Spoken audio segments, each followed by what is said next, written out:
Mire, en Panamá nosotros hemos tenido un incremento, perdón, antes de entrar a las noticias locales, doctor Ritter, que es fanático del Real Madrid, me increpó, me reclamó que no había dicho nada sobre el 34º campeonato de la Liga Española, con la victoria que tuvo ayer versus la derrota del Barcelona. Así que ya sabemos lo que estaba ocurriendo gracias a la dirección de Zinedine Zidane, una de sus estrellas en su momento.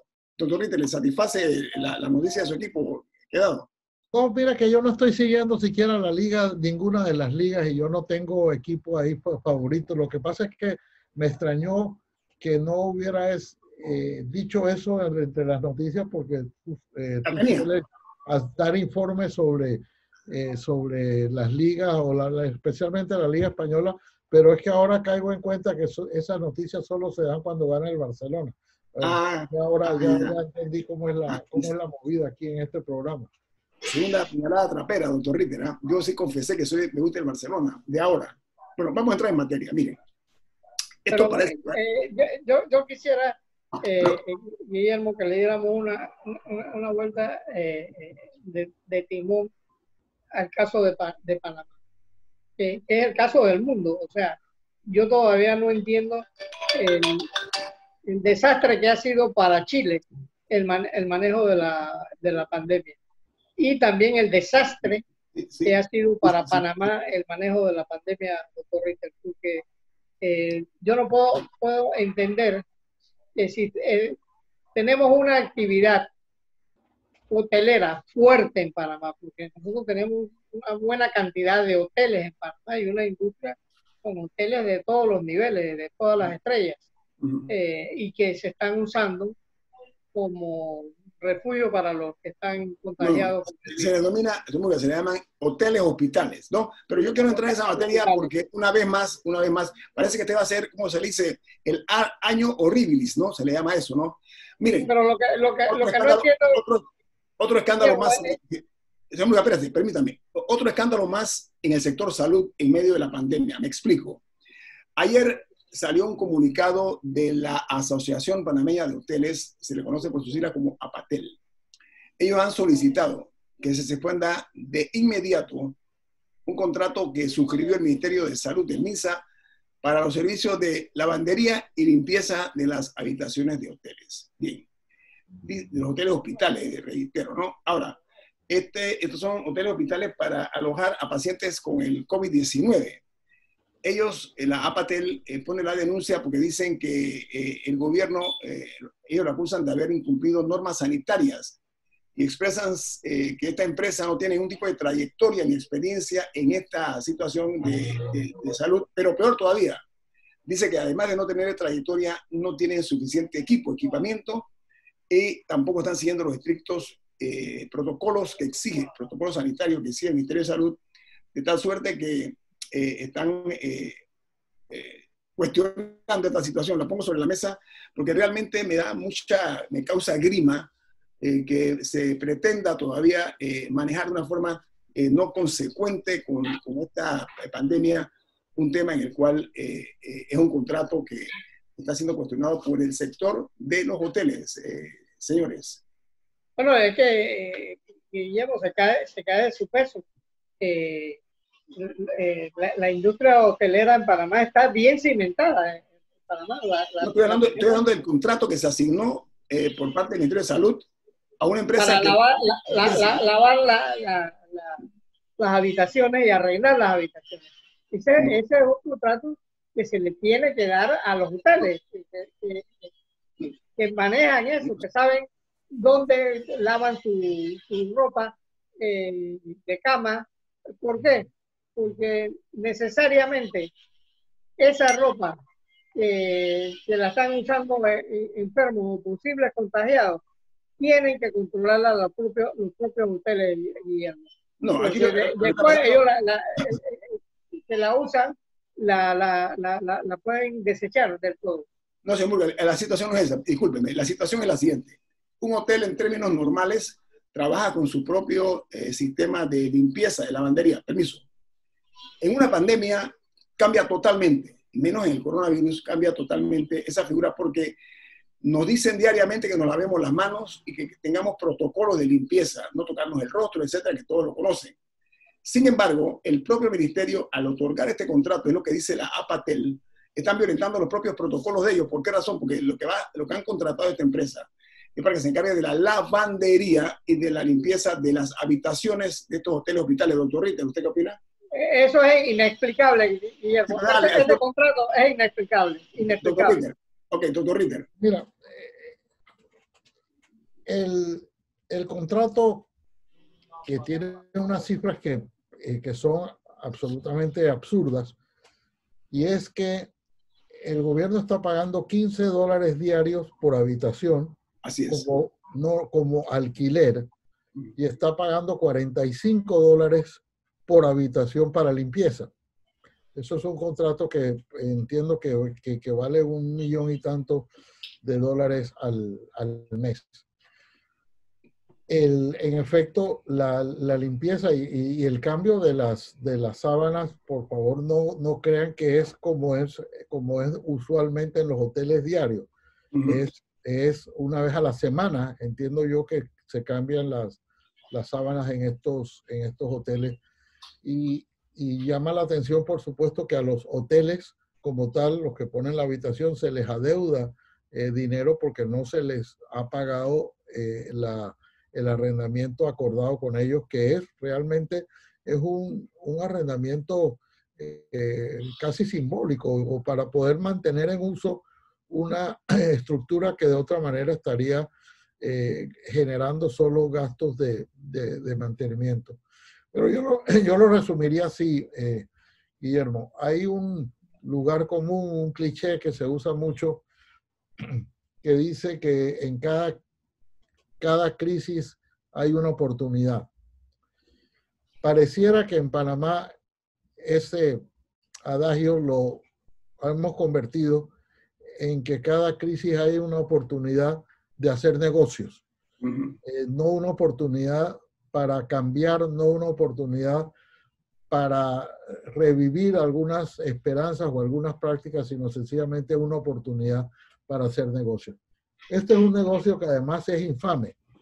Es infame porque está lucrando de manera excesiva con un problema que tenemos que lidiar, con el que todos estamos lidiando.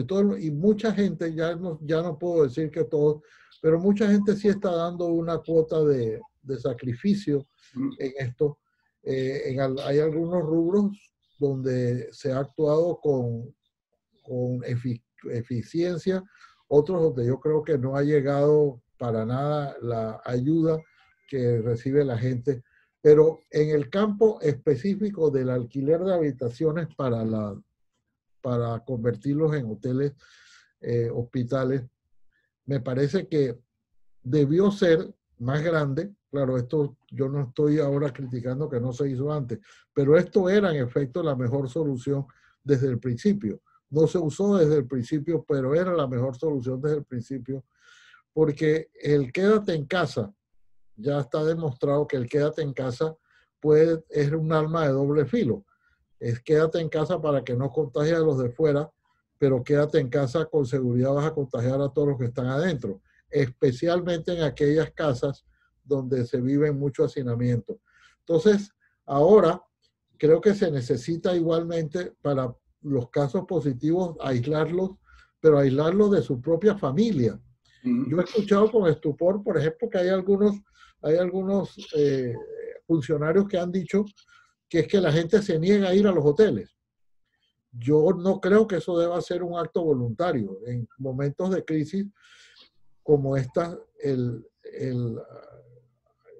tener que ir a un albergue, siempre y cuando, por supuesto, te dejen garantizado la comida de la familia, debe ser obligatorio para poder de verdad aislar. De lo contrario, esto va a ser un cuento de nunca acabar y vamos a seguir viendo las cifras subir. Sí, cuando hablo, el comunicado de la APATEL, ellos repudian ese contrato. La empresa se llama Sicarial Holding, de acuerdo al comunicado, y dicen algo interesante. Dice que incluso una alta funcionaria del actual gobierno fue directiva de la empresa esta en mención del año 2017-2019. Eso es un mes antes de entrar al gobierno ella. Ahora, ahí en lo que usted dice, doctor Ritter, el incumplimiento de pago, esa es otra de las cosas que ellos están también reclamando, ¿no? Sí. Ojalá que esto se pueda enmendar, que escuchen, porque estas son cosas que comienzan de menos a más. Esta situación que se está dando con una empresa, según la Patel, repito, de acuerdo a un comunicado muy puntual, dice que una empresa sin trayectoria y sin equipamiento suficiente para seguir los protocolos que son tan exigentes por parte del Ministerio de Salud.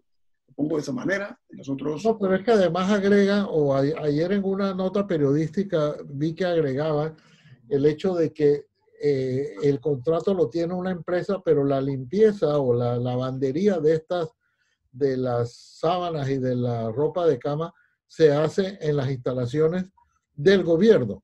En otras palabras, el gobierno, en vez de hacerlo ellos, se lo ha dado a una empresa para que lo haga en las instalaciones del gobierno.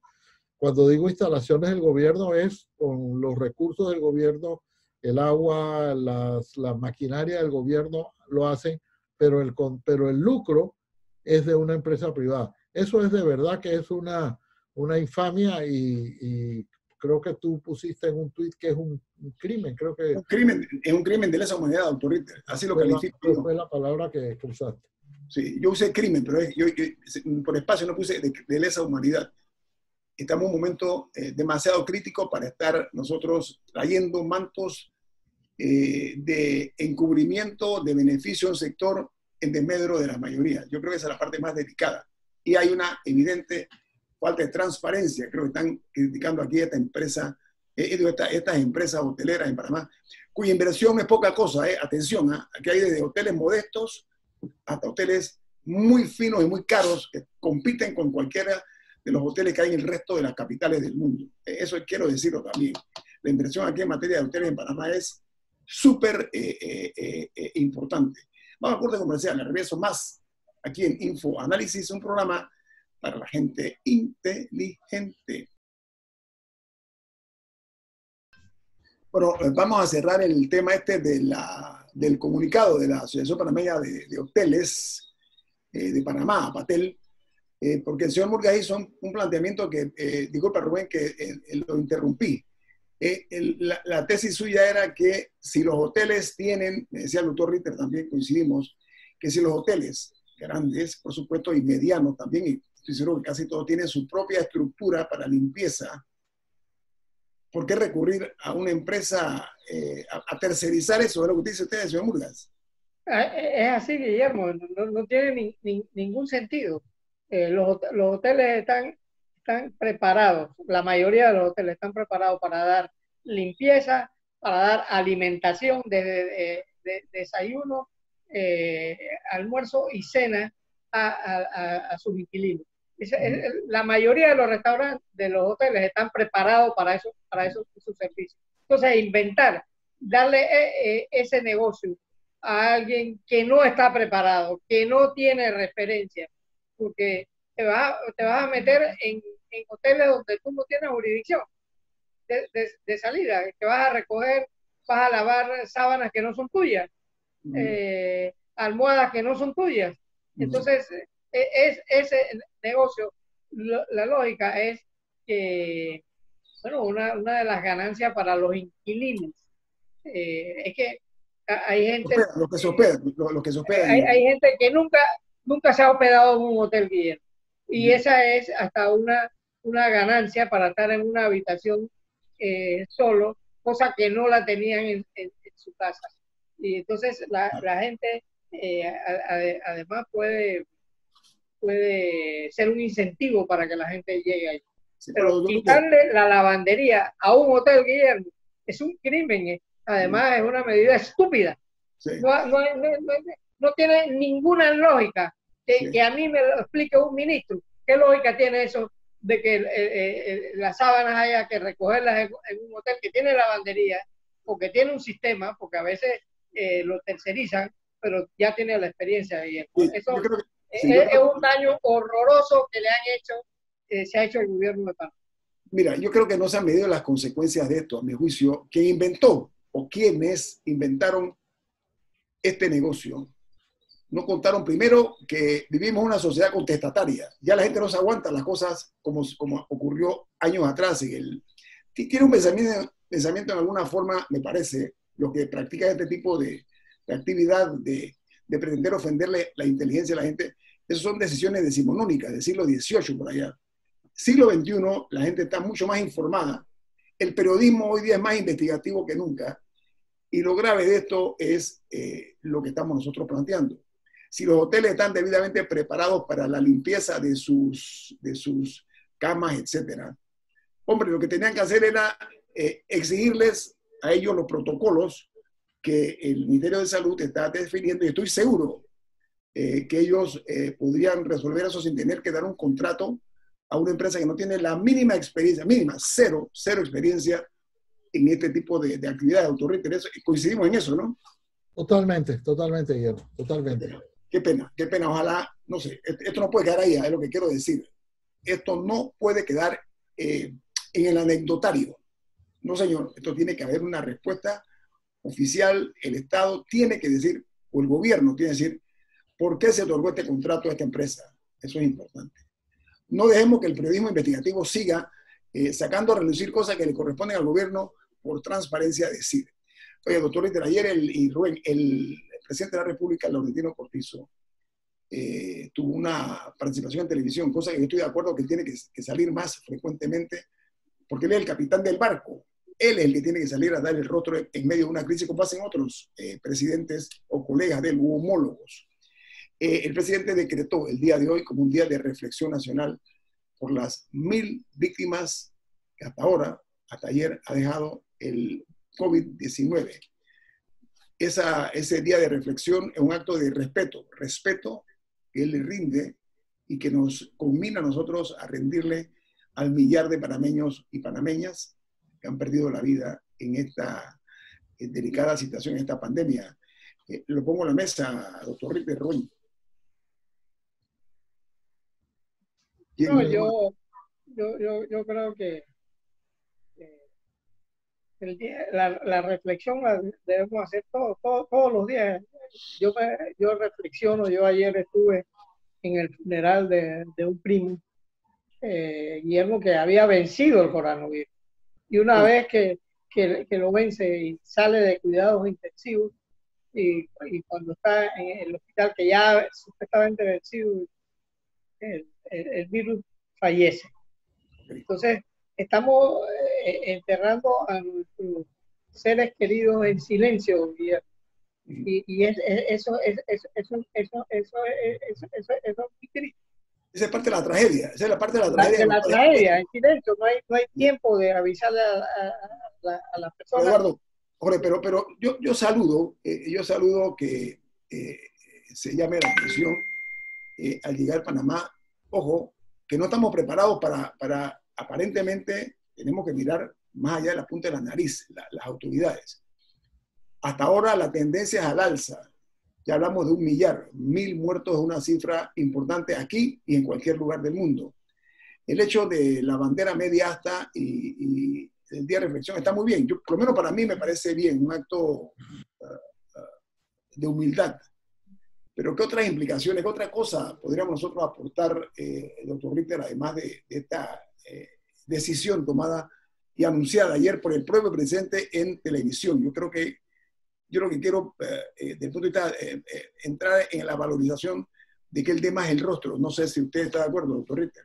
Mira, pero esto hay que ponerlo en contexto, porque si esto hubiera sido una más de sus comparecencias públicas, uno tiene una lectura, pero tiene una lectura diferente, siendo esta de las escasísimas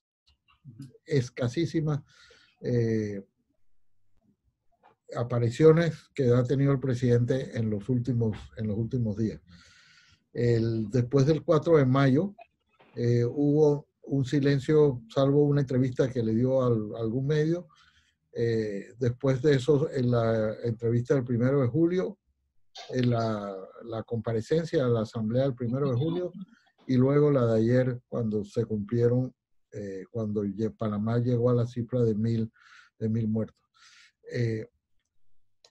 el día de reflexión es un mecanismo, un eufemismo que se ha querido, que ha venido a reemplazar al Día de Duelo Nacional. Y el Día de Duelo Nacional no les gusta decretarlo porque eso implica un día de asueto, que no se tiene que trabajar y las pocas empresas que trabajan tienen que pagar los recargos de ley. Yo recuerdo que eso fue uno de lo que es un mecanismo al que se recurre siempre, por ejemplo, en el caso del 20 de diciembre, para no declararlo día de duelo, se declara día de reflexión. Pero, sin embargo, eso no es así porque no es obligatorio que un día de duelo nacional sea laborable. Uno puede decretar el día de duelo nacional y puede ordenar las banderas a media asta y aún así trabajar. Ya nosotros hemos tenido casos sobre todo relacionados con la muerte de expresidentes, que la familia ha pedido que se declare el duelo nacional, pero que no se dé el asueto. En fin, yo debo decir que a mí, en lo personal, me sorprendió que la comparecencia pública del presidente ayer se limitara a decretar un día de duelo de reflexión. ¿Por qué?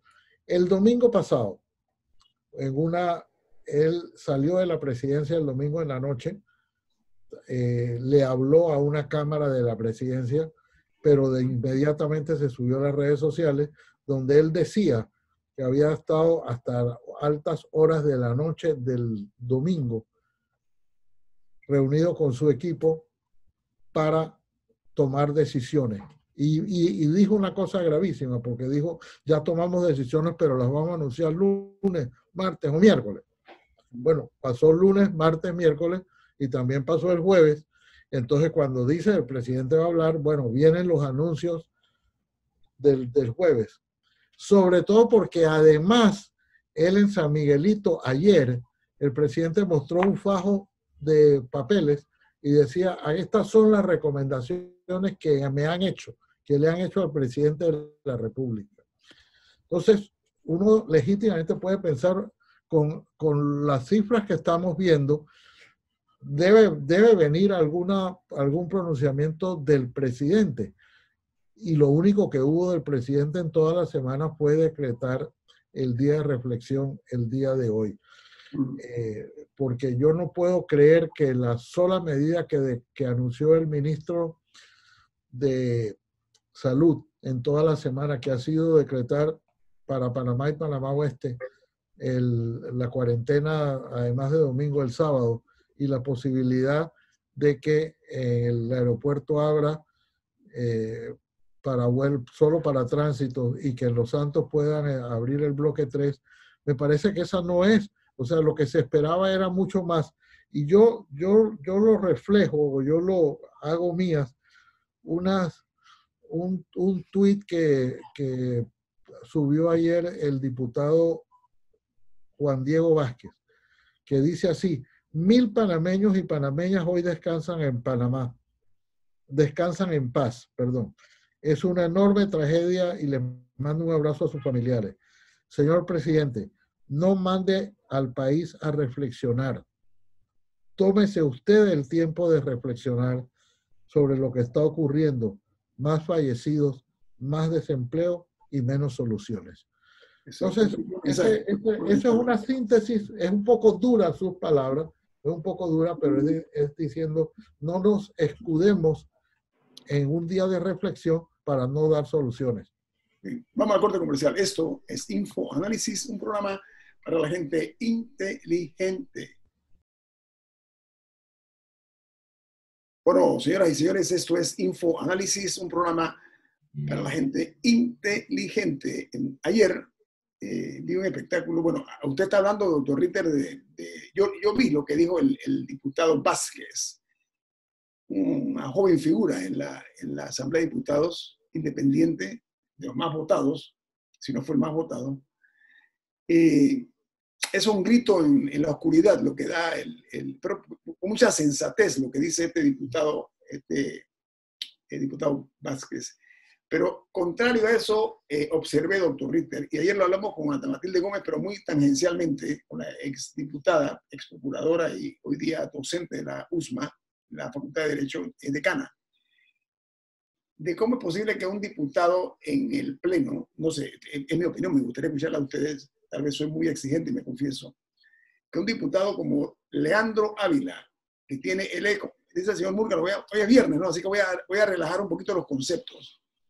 Dice, me dijo un día el señor Murga, y lo dijo aquí en el programa, que había diputados que eran como parte del mobiliario, o sea, como un escritorio, o sea, eran parte del mobiliario de la Asamblea, hombres que tenían ahí décadas, tienen décadas. Bueno, yo creo que uno de esos es Leandro Ávila. Yo no sé cuántos años bueno, tiene. y eso tenía un motivo, Guillermo. Sí, En Costa Rica, digamos, los diputados no son para toda la vida. Esa es una de las cosas que Panamá tiene que arreglar. Porque debe tener la idea, con el mayor de los usos se la paso, señor Murga. Entonces, ayer yo vi al diputado Leandro Ávila quejándose casi al borde de las lágrimas de que a él lo habían dejado por fuera, lo habían sorprendido y no le han dado una de las comisiones importantes, el andal de la mujer, como dijo usted, doctor Ritter. Y él mencionó que en realidad sí hay una fractura dentro del PRD, dentro de los diputados del PRD, sí hay disputa. Yo le decía a Ana Matilde Gómez ayer en Infoanálisis que eso evidencia que hay cacicazgos. No, yo no hablé de cacicazgos, que también es cierto. Yo hablé de señores feudales, o sea, hay feudos en la Asamblea, doctor Ritter, que hemos hablado aquí, y Rubén, hasta el cansancio. Él ayer aceptó eso, doctor Ritter, ese tipo de confesión de parte, relevo de prueba. ¿Qué le pareció? Bueno, el Eduardo Liñuen, que es oyente de este programa, me decía o me escribió en el sentido que la palabra para usar en estos casos es clanes, igual que los que existen en la policía. Las palabras es clanes. Y es evidente que aunque él se refería a la policía, en la asamblea también hay clanes. Yo había usado la palabra bandos, pero en efecto es más apropiada la palabra clanes. Y estos clanes que hay en la asamblea, quizás Rubén sabe, los ha conocido mejor que nosotros, porque ha laborado allí en la asamblea. Es evidente que hay algunos diputados que tienen más peso, a pesar de que cada uno tenga un solo voto. Hay diputados que por la razón que sea, pues ya sea porque son dirigentes de un partido, porque son líderes naturales, porque tienen influencia, lo que fuera, tienen más poder que otros. Y eso sucede en todos los parlamentos. Uno oye en las noticias internacionales, habla del influyente senador, no sé qué, el influyente, porque hay algunos que influyen más. En el caso del PRD es evidente que el diputado más influyente es Benicio Robinson. Él lo mencionó, doctor Ritter. Además de que es el presidente del partido gobernante, del partido con la bancada más grande, es un diputado con muchos años y que aparentemente es muy hábil en el arte de manejar situaciones como estas, y siempre en estas situaciones queda alguien muy descontento. Y en este caso la víctima ha sido Leandro Ávila. Pero así como en los Estados Unidos existe el dicho, aquel de que uno no quiere saber ni cómo se hace un hot dog, ni cómo se hace una ley, en Panamá también ocurre toda clase de maquinaciones y de componendas que entre los diputados, que a veces puede salir como consenso una solución, pero a veces hay personas que salen lastimadas, como ha sido el caso de Leandro Ávila. Sí, ahora, hay que saber cómo funciona la asamblea. Cualquier diputado, doctor Ritter, puede entrar a una comisión y puede hablar. Lo que no puede es votar en la comisión. Pero entonces un diputado con suficiente cultura le puede hacer la vida imposible a una comisión si lo hace bien. Nada más haciendo uso de la palabra. ¿Por qué? Porque son públicas las reuniones de las comisiones, se transmiten por el canal de la asamblea y muchas veces por los canales privados de noticias. Entonces, Leandro no tiene que quejarse. él ha sido yunque también. Entonces, nosotros tenemos que, y él está con la mayoría, imagínate, con la mayoría y se siente desplazado. ¿Ah?